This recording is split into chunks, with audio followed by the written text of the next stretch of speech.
Silver had quite an unusual day. Could it be a sign of things to come for this precious metal? We'll find out, possibly in this video, as we explore.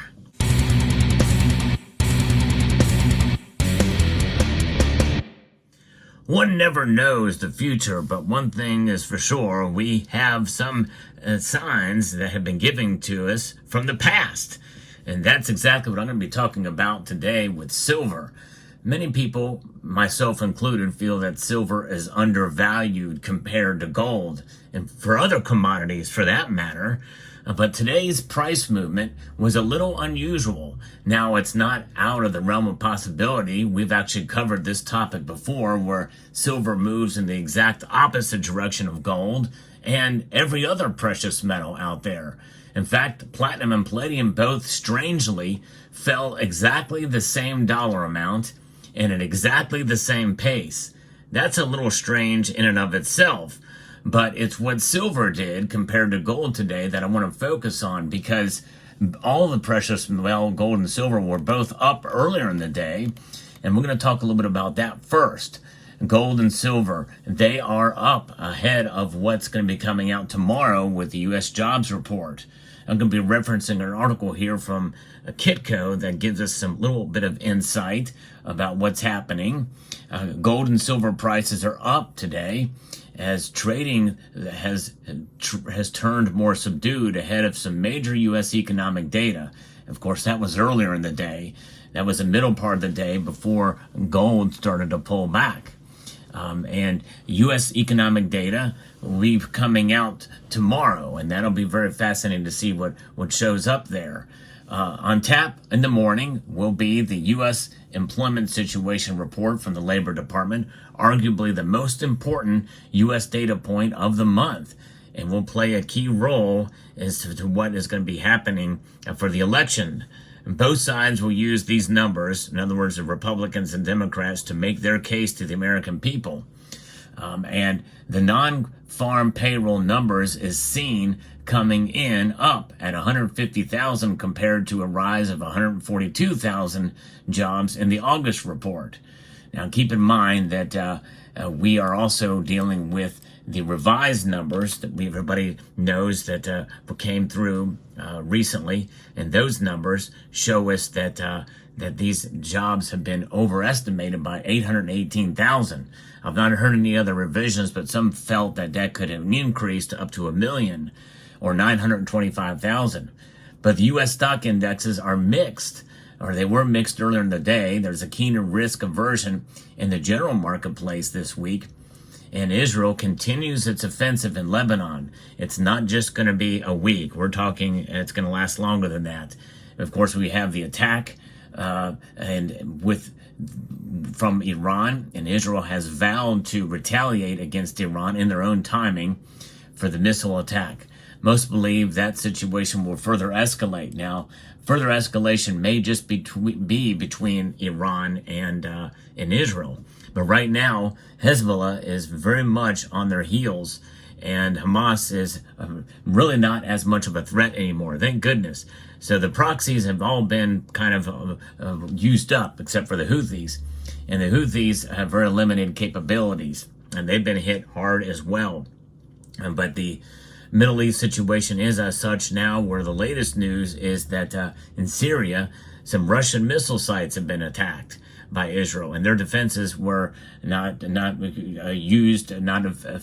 in preventing Israel's attack on those defenses. Could this widen to Russia? I don't know. They have their hands full in Ukraine right now, trying to deal with that situation. So my guess is probably not, but why would Israel strike Russian missile targets in Syria unless Russia is part of the problem in the Middle East? I don't know. That's another thing we have to take into account here.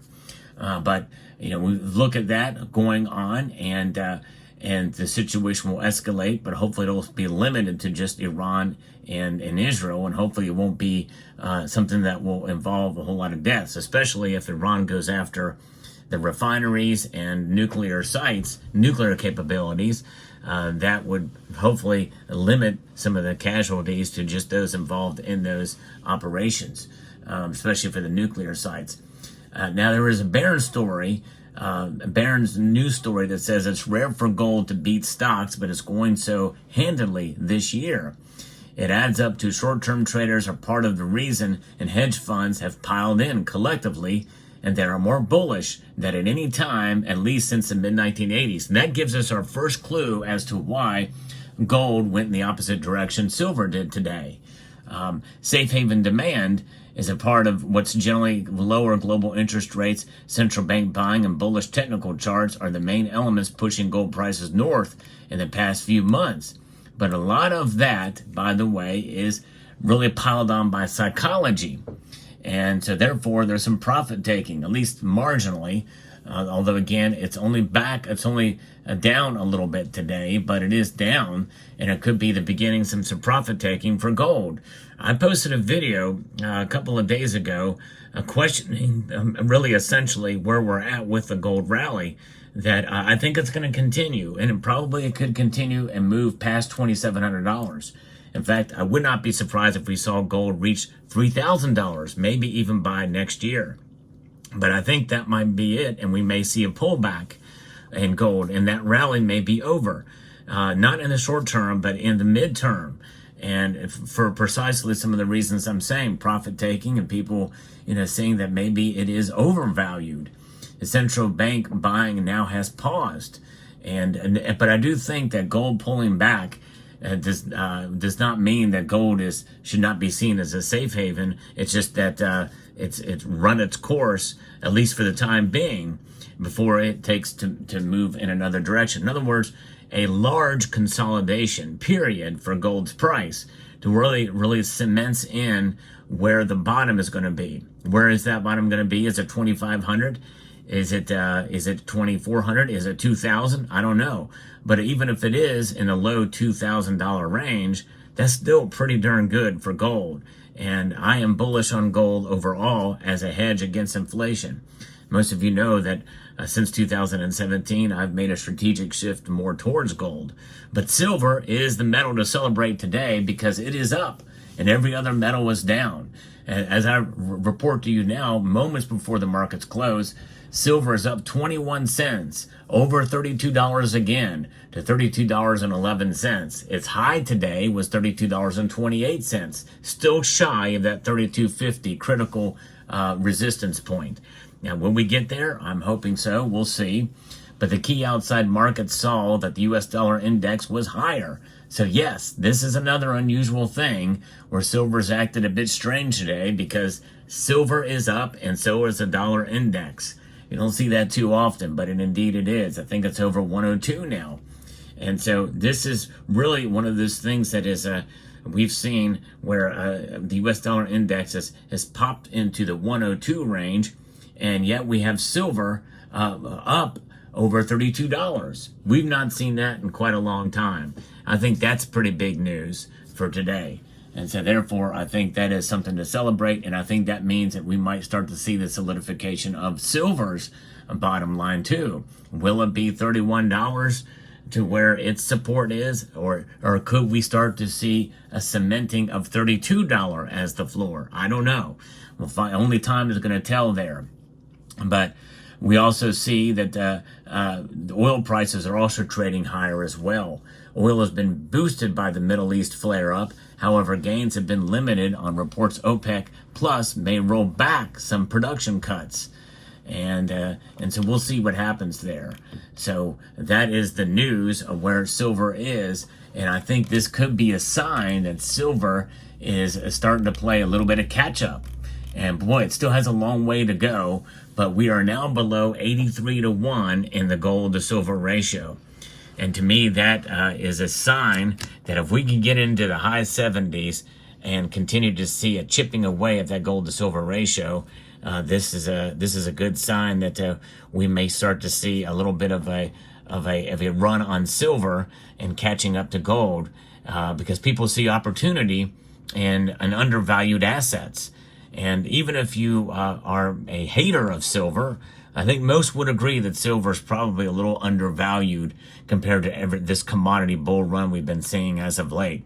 So even if you see it as just a pure industrial metal and not much of anything, not much of, or as a bad, quote, investment, which, by the way, it should never be seen as an investment.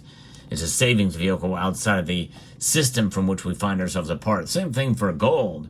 But when you look at it in that view, I think it's an opportunity, and people will take advantage of opportunities in the market.